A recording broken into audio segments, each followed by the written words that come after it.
Members, guests and friends, I'm Professor Pat Gowrie and it's my great honour to be the President of the Royal Irish Academy, and it is indeed also a pleasure to welcome you here this evening for a very special occasion, our Academy Gold Medals presentation ceremony for 2025. For our visitors, and let's do a quick show of hands, how many people here are our visitors? Good, that's a good percentage, good. First time in Academy House? Yes, good. Well, I hope you enjoy what undoubtedly is one of the most special rooms, not just in Dublin, but I think in Ireland.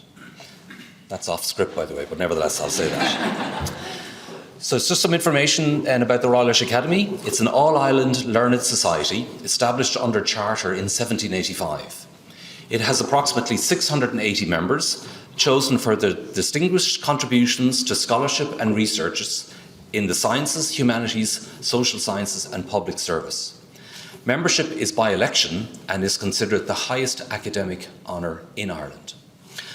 The Royal Irish Academy unites the sciences, technology, engineering and maths with the humanities to create a vibrant, multidisciplinary forum that harnesses a wealth of perspectives to address the intricate, complex challenges of our time through a collaborative, trans and multidisciplinary approach.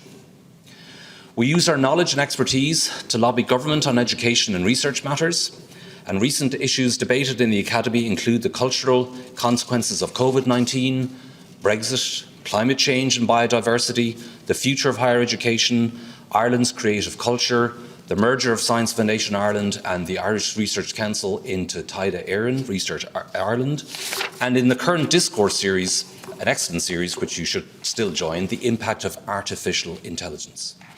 We tap into international networks to open up international opportunities for Irish researchers, and last year we established the Young Academy of Ireland, a network of early career researchers and innovators. The Royal Irish Academy has 10 multidisciplinary committees, 5 in the sciences and 5 in the humanities and social sciences, as well as 2 standing committees in archaeology and international affairs. Committee members represent a broad spectrum of academics, researchers and industry experts from across the island of Ireland, and were selected based on their discipline expertise and public engagement experience, following an open call. The mission of these multidisciplinary committees is to promote cooperation across and within relevant scholarly disciplines, to advise, contribute and guide Academy's engagement in these areas and on issues of topical interest on an all-island basis. Each year, the Academy awards gold medals, established in 2005 by the Royal Irish Academy and the Higher Education Authority, which are associated with 2 of these multidisciplinary committees. And this year, those committees are the Humanities and the Life and Medical Sciences committees. These gold medals are the Academy's highest measure of esteem for active researchers, something that is of fundamental importance to the Academy and a key feature of our strategic plan 2024 to 2029, that is public recognition of excellence in the world of research. This evening, we will honour Professor Anna Fuchs, MRIA, Director Humanities Institute of Ireland, University College Dublin, with the award of the 2025 RIA Gold Medal in Humanities, and also Professor Seamus Martin, MRIA, Smurfit Professor of Medical Genetics, Trinity College Dublin, with the award of the 2025 Gold Medal in the Life and Medical Sciences. I would like to extend a warm welcome to our medalists, their families, colleagues and friends who I'm sure are immensely proud of their achievement. I wish Professor Fuchs and Professor Martin continued success with their work. You're not finished yet, as they say. I would like to extend apologies on behalf of James Lawless, TD, Minister for Higher Education, Higher and Further Education, Research, Science and Innovation, who had very much hoped to join us this evening. Unfortunately, due to an unexpected scheduling change, he has been required to take Dáil business into chamber at this time and is now unable to attend. I guess I know which one he'd rather be at, but there you go. Minister Lawless asked me to convey also his sincere regrets and his congratulations to Professor Fuchs and Martin on the award of this year's RIA Gold Medals. He recognises the immense contributions they have made to their respective fields and wishes them continued success in their important work. I would also like to acknowledge that the 2025 Royal Irish Academy Gold Medals are kindly sponsored by AIB, and I'm delighted to welcome CEO Dr. Colin Hunt here again this evening. Under AIB's commitments to support and empower leadership, and as a furtherance of its continuous support for research and education, AIB supports the work of the Academy to recognise world-class researchers and their relentless drive to enrich lives and benefit society. Since 2005, a total of 36 gold medals have been awarded. Notable recipients have included the immunologist, Professor Luke O'Neill, the European Central Bank Chief Economist, Professor Philip Lane, and historian, Professor Jane Olenmeyer. I now call on Professor Noel Lowndes, who's the Science Secretary in the Royal Irish Academy, to read the citations for the 2025 Royal Irish Academy Gold Medalist, beginning with the Humanities. Professor Anna Fuchs, over to you, Noel. Thank you.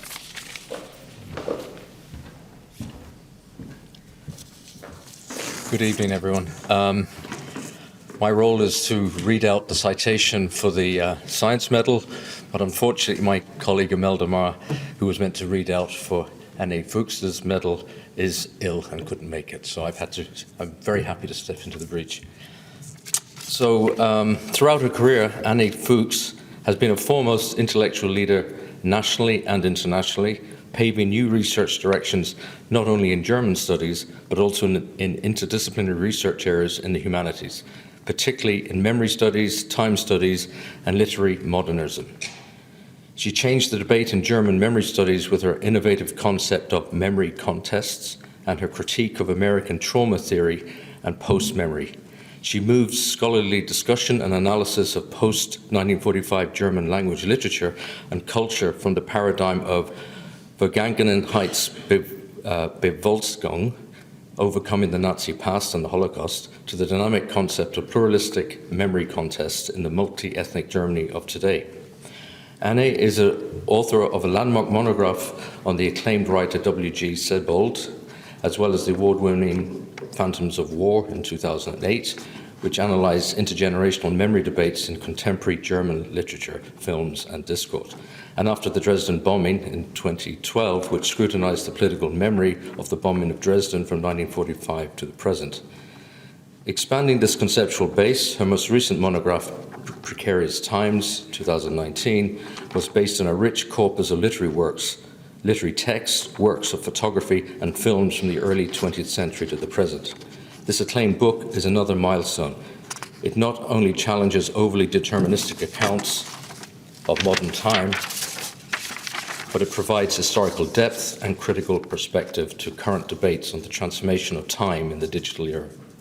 Her current research focuses on the ideas of permacrisis as a condition of the 21st century, investigating artistic responses to the experience of lasting disruption. This work also aims to recover hope. Anne has built significant international networks, collaborating with renowned scholars from fields spanning history, art history, modern languages, and critical theory. Her leadership quality across projects is clear not only in her intellectually adventurous and open spirit, but just as importantly in her inclusive approach to teaching and research. She has supported talent by involving her PhD students, postdoctoral scholars, and early career researchers in numerous workshops, conferences, and symposia that she has organised over the years, frequently co-editing publications with them. Indeed, her support of younger generations is borne out by the fact that many of her former PhD students and postdoc scholars have secured tenured posts at universities in Ireland, the UK, and in Germany. As co-applicant with UCD colleagues on the third funding round of the Programme for Research in Third Level Institutions, PRTLI 3, Anne began to shape her institutional and national landscape as early as 2000. The application was awarded €5.6 million to establish UCD's Humanities Institute. She was principal investigator of the 5-year PRTLI 3 research strand German Memory Contest since 1945, which attracted talented international PhD students while also creating lively transnational networks, putting German studies in Ireland on the international map. Anne has received major competitive funding spanning sources from PRTLI 1, the IRC HSS, and the Wellcome Trust to the Andrew Mellon Foundation and the German Research Council. Prestigious guest professorships and research fellowships such as the Écoles Normales Supérieures in the universities at Nottingham, Constance and Bonn have resulted in global research collaborations After holding the chair of German at the Universities of St Andrews and Warwick, she returned to Ireland to assume the directorship of the Humanities Institute in 2016. She has brought direction and energy to her role, catalysing transdisciplinary research projects while also collaborating with other humanities institutes across Ireland, the UK and the world. For example, as principal investigator with co-investigators Dr. Sarah Coleman and Dr. Megan Custer of the CHCI Global Humanities Institute project, Post-Extravist Legacies and Landscapes, she set up partnerships with universities in Estonia, South Africa, Australia and the USA, while also involving climate activists and artists in the project. She is passionate about supporting PhD students, postdoc scholars and early career researchers in times of uncertainty and disruption. Annie's leadership in the humanities in Ireland is underlined by her various activities as a member of the Royal Irish Academy since 2009. She served in 2 critical Royal Irish Academy task forces on higher education from 2021 to 2022, for which she co-authored the discussion paper, The Future Landscape of Higher Education in Ireland, and on Brexit from 2016 to 2017.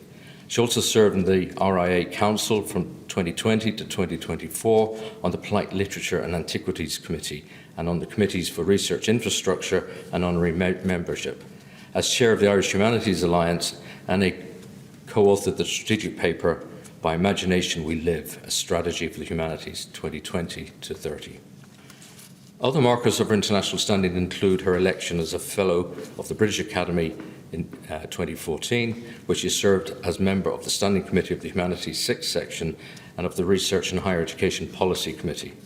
Annie is a much sought-after peer reviewer internationally and has acted as assessor for major funding calls such as the ERC Advanced Grants, the Excellence Funding Initiative of the German Scientific Council, as well as for the German Scientific Council and the British Academy. From 1998 to 2001, she was an IRC-HSS Subject Specialist Assessor. In 2020, the European Commission appointed her to the Scientific Advisory Board of Open Research, and she serves on the editorial boards of many organisations. In sum, Annie is a passionate and generous champion of modern languages and the humanities.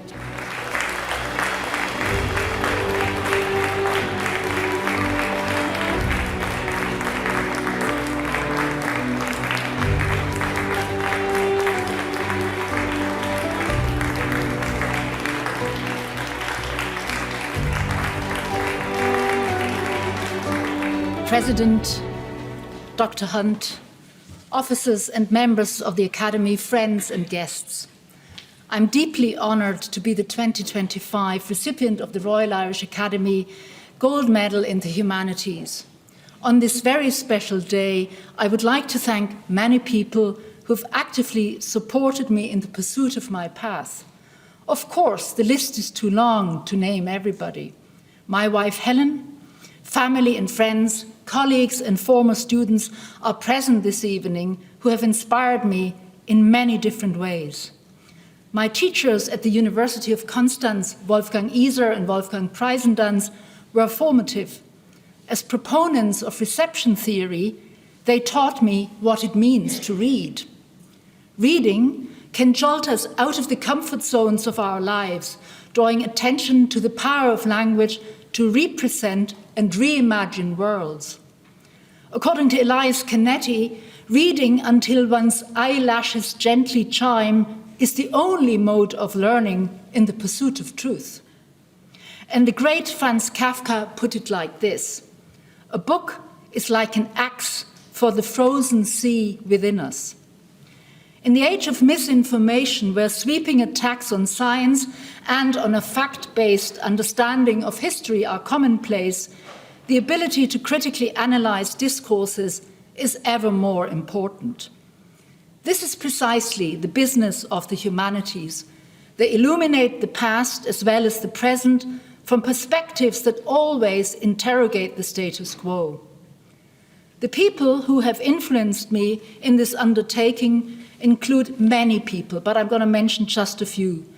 Martin Swales, my wonderful boss at UCL back in the 80s, Elizabeth Bow, the erudite feminist and Kafka scholar who has inspired generations, and Aleida Assmann, the great scholar of cultural memory, another intellectually generous mentor. My undergraduates, PhDs, postdocs, and colleagues from diverse disciplines have also massively influenced my teaching, thinking, and writing. Working with you has been a privilege and an inspiration. You have all made it extremely worthwhile. A special tribute is due to my late parents, Ilse and Klaus, for encouraging me to pursue my path with confidence. Born in the 1930s in Nazi Germany, they were passionately committed to building up German democracy through European integration, foreign language encounters, and of course through education. They would have been appalled at the rise of the far right and the return of ethno-nationalism in Germany and in Europe today. So in our disruptive times, democracy remains a fragile endeavor requiring the vigilant participation of informed and engaged citizens. The humanities play an indispensable role in this regard. They foster critical and historical thinking alongside linguistic, aesthetic, and affective sensibilities. These qualities are surely needed if we want to creatively address the complex disruptions of the 21st century. I thank the Academy once more for awarding me this very special medal, making this a very special evening. Thank you.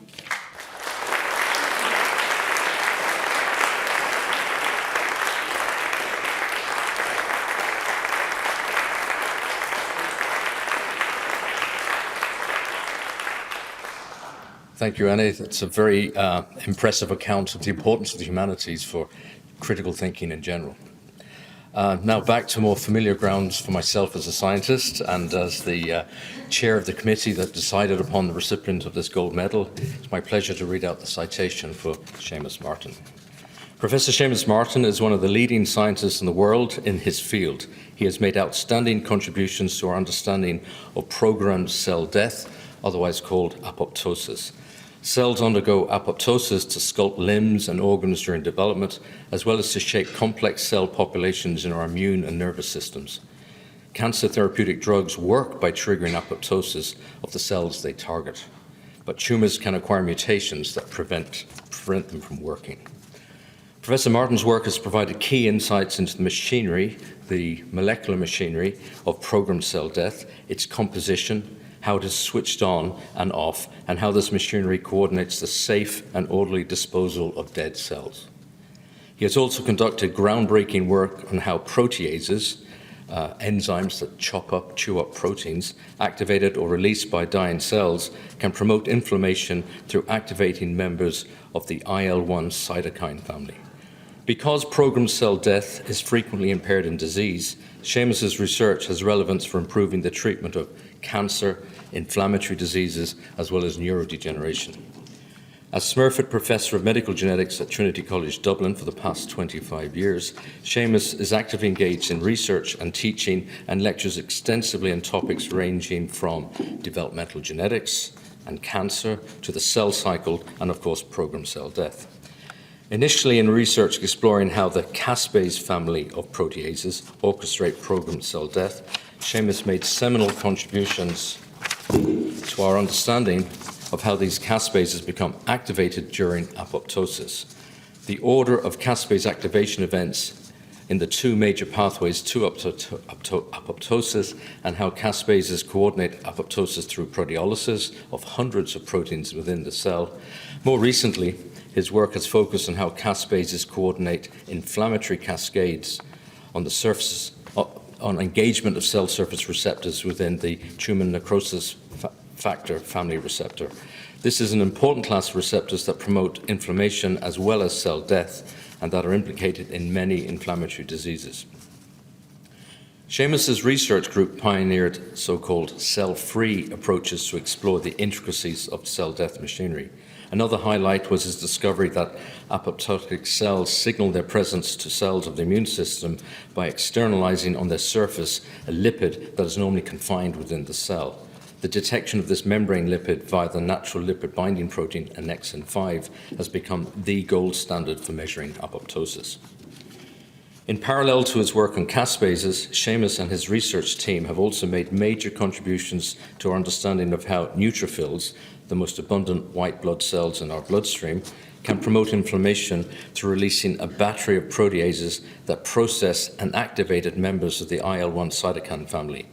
The IL-1 cytokines are key initiators of inflammation in the body and are major drivers of common inflammatory conditions such as rheumatoid arthritis, psoriasis, and toxic shock syndrome. In a series of influential studies, the Martin Laboratory has shown that proteases released from neutrophils can activate multiple IL-1 family cytokines, and in contrast to the idea that neutrophils play their role in the immune system simply by engulfing and killing bacteria, that they can also serve as potent drivers of inflammation. Seamus is a recognised leader in the cell death community and served as president of the European Cell Death Organisation from 2017 to 2018. He has organised many meetings in the field and has chaired and hosted several international meetings in Ireland, including the Keystone Meeting on Cell Death in 2017, the International Cell Death Society meeting in 2004. He has been appointed to the editorial boards of several prestigious international journals, including Science Signaling, Cell Reports, the Journal of Biological Chemistry, Oncogene, and Cell Death and Differentiation.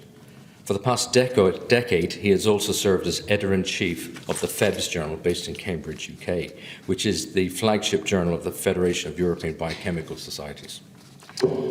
Seamus's work has been communicated to a wide audience through numerous invited talks at leading international conferences in the fields of cell death, cancer, and immunology, as well as through his authoring and editing of several books. He is an author of several editions of the prize-winning immunology textbook, Essential Immunology, which has been adopted by numerous universities worldwide and translated into multiple languages.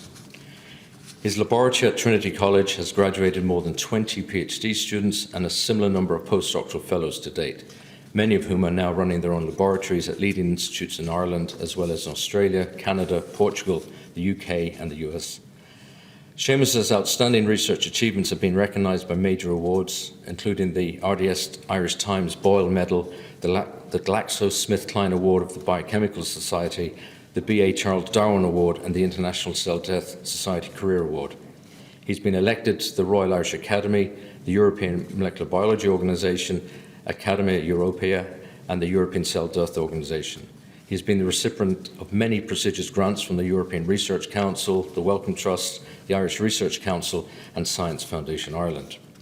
The significance of his scientific contributions is also reflected by assessment of scientific impact, which shows that Seamus's work has been cited over 75,000 times to date, and is ranked by the Stanford Index within the top 0.1% of the most highly cited scientists in the world across all disciplines.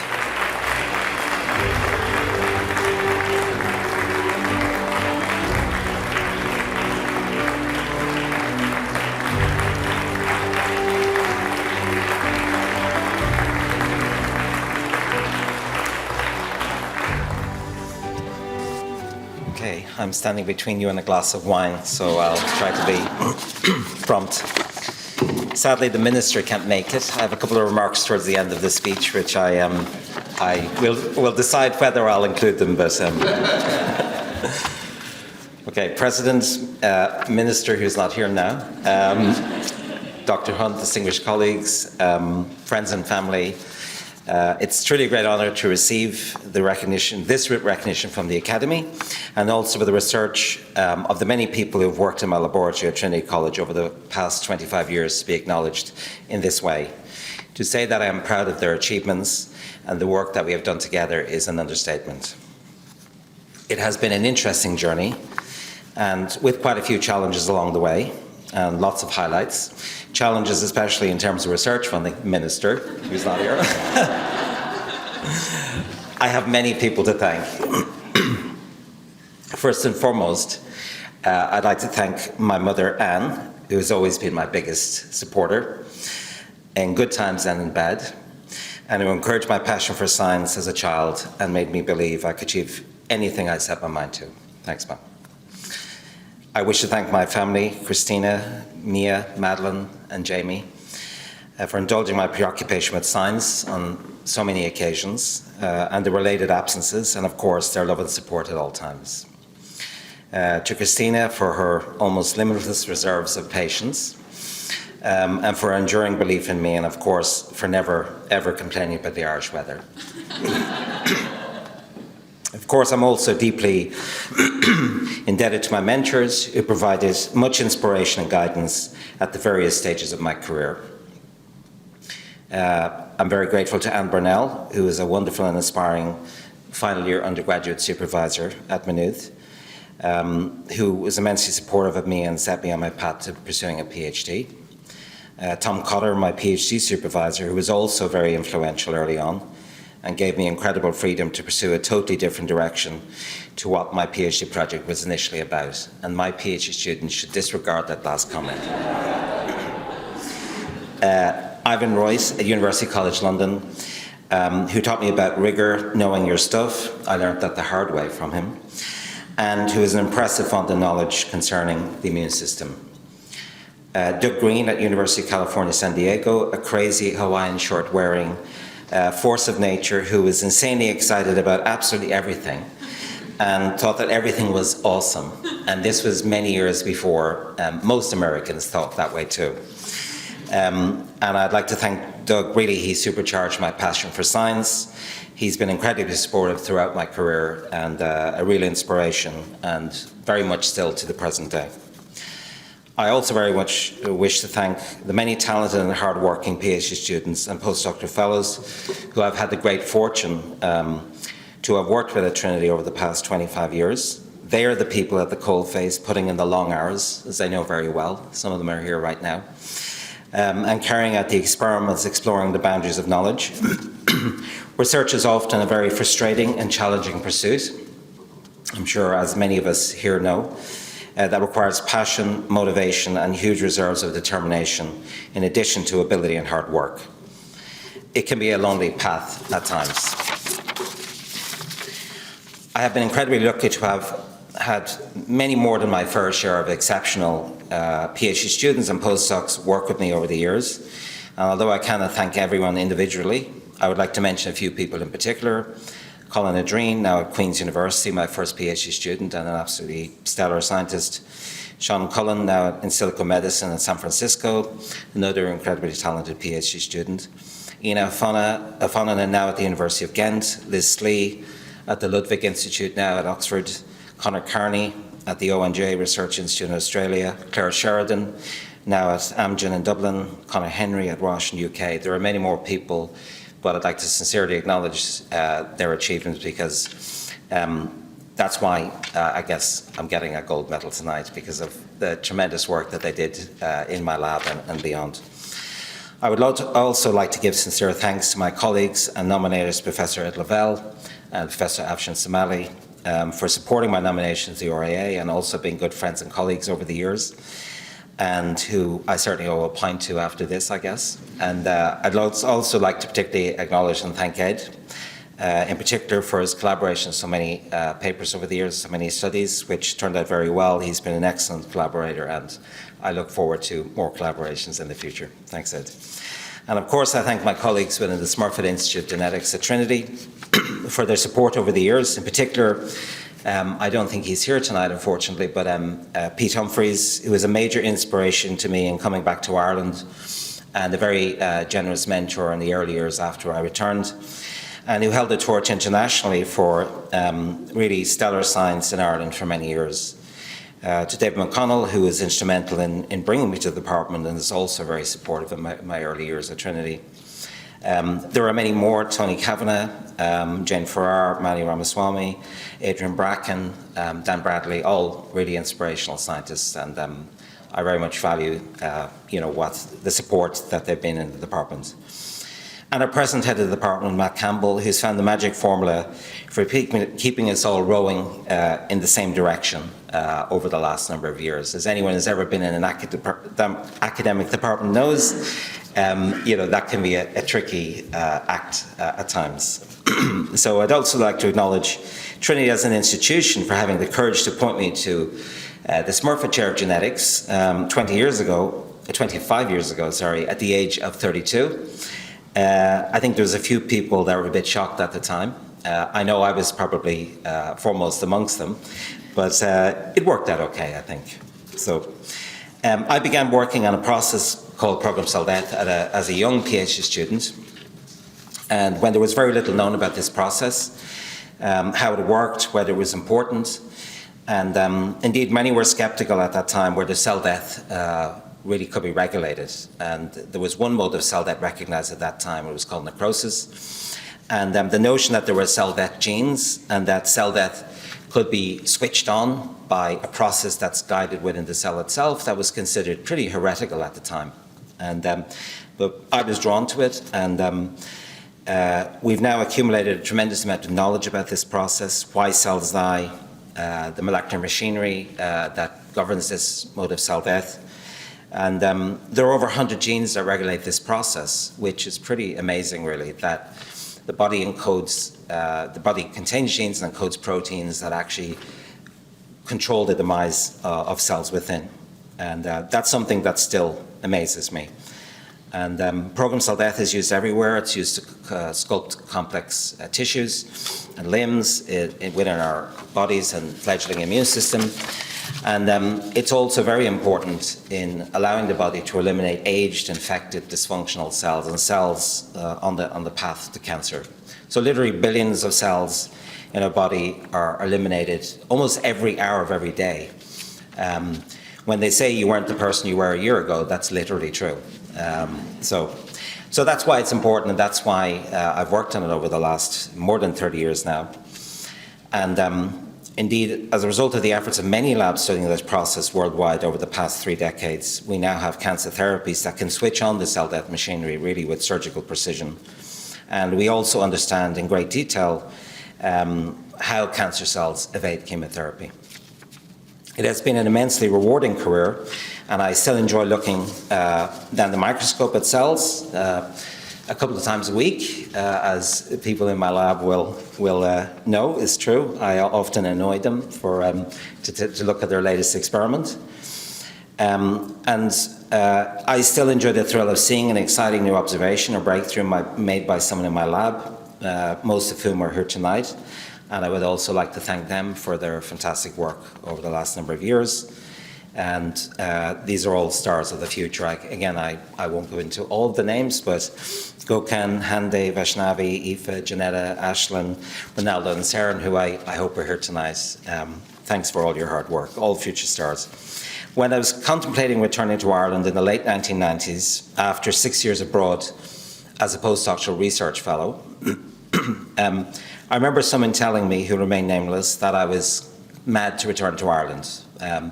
For those of us who maybe trained in Ireland in the 80s, the scientific landscape was very different then to what it is now. But I kept hearing rumours about a new foundation that was about to be started. As I say, this was the late 90s. And it was still at the level of rumour, but there had been a report commissioned by the Irish government at that time, the Foresight report. And it was really true. So I took a chance, I came back to Ireland, and Science Foundation Ireland was established in the year 2000. And it basically was rumoured that it was really going to be a step change, a real game changer in funding of Irish research. And it truly was a game changer.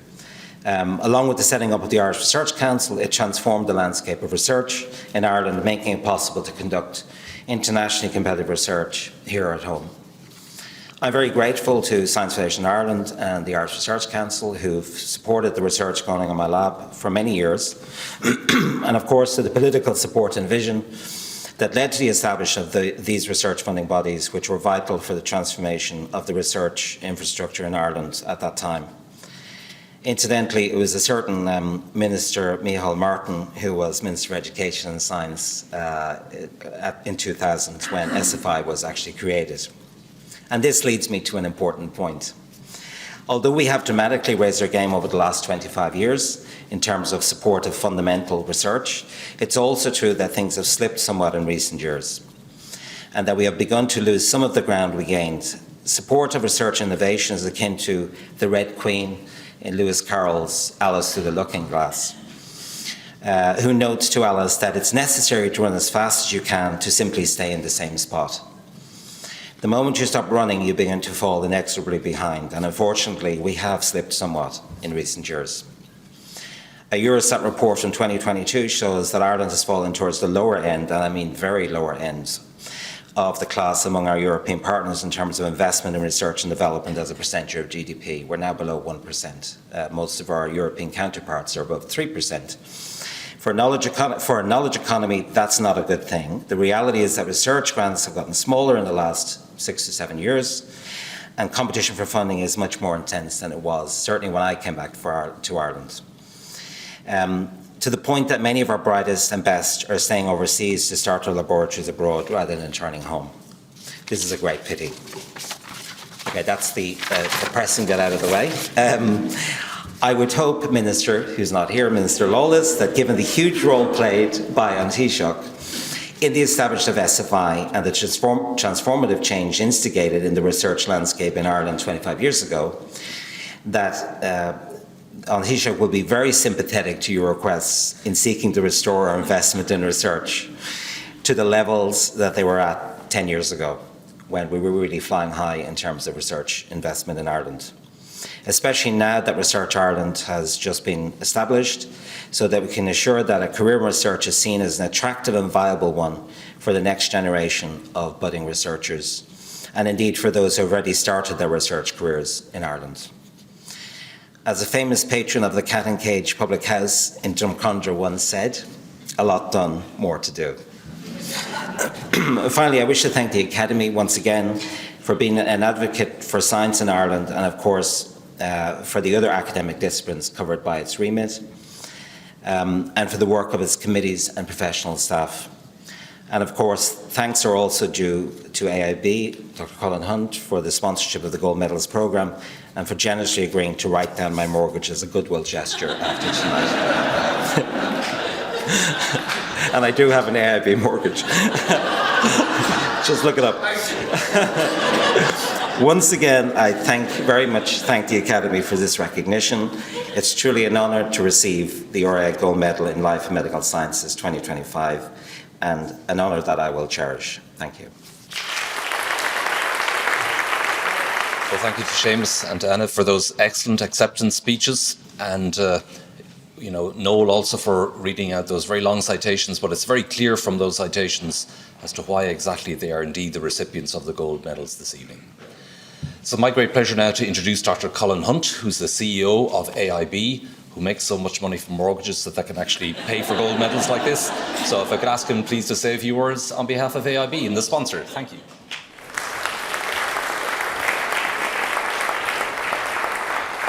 Thank you very much indeed. It's a great honour for me to be here this evening, President, members of the Academy, and our two most worthy and distinguished gold medal recipients.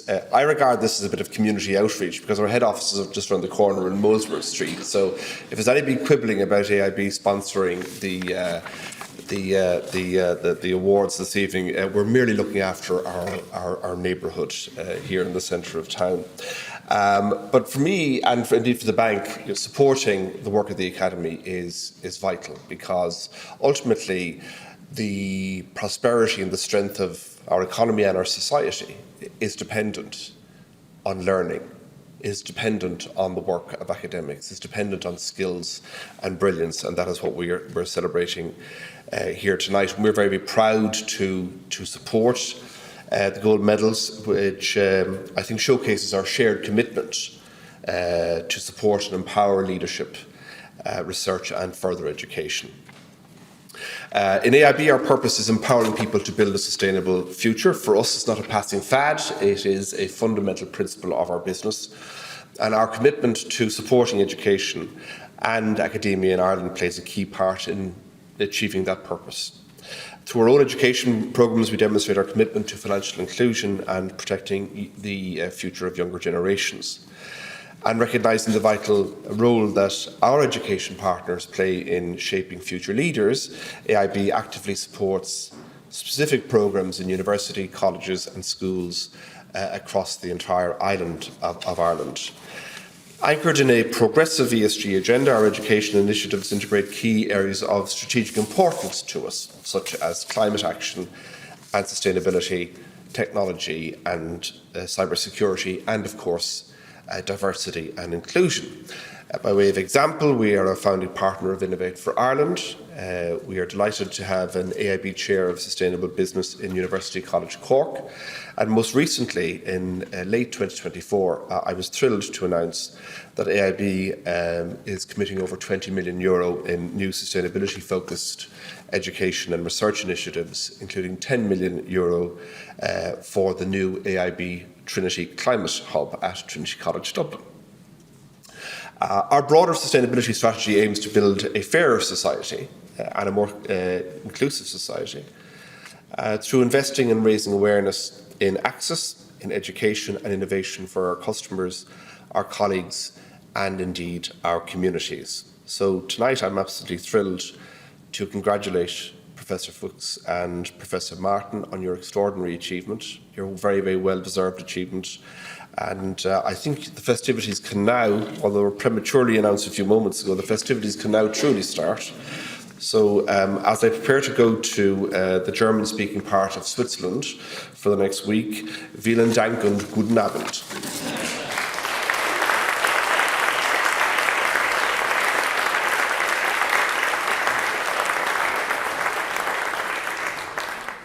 Thank you very much, Colin, for those words, and indeed thank you to AIB for the continued support, and we look forward to working with you on these events on these gold medals in future years as well. So before finally bringing our ceremony to a close, I wish to add my personal congratulations to Anna and Seamus. Congratulations to you both.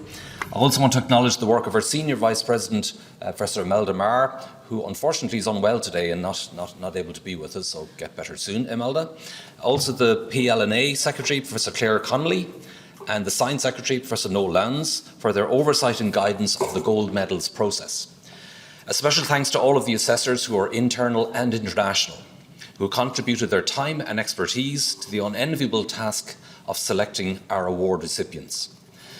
Finally, big thank you to the Academy staff members, Stephanie Marr and Sharon O'Connor. Stephanie, and please stand up.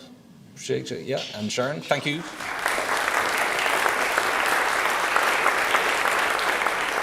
So they've expertly managed the assessment process and the organisation of this evening's ceremony.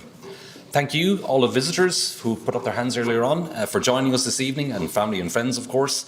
And I now have the pleasure of inviting you to join us for some wine and some canopies in the members' room. Enjoy the rest of the evening. Thank you very much.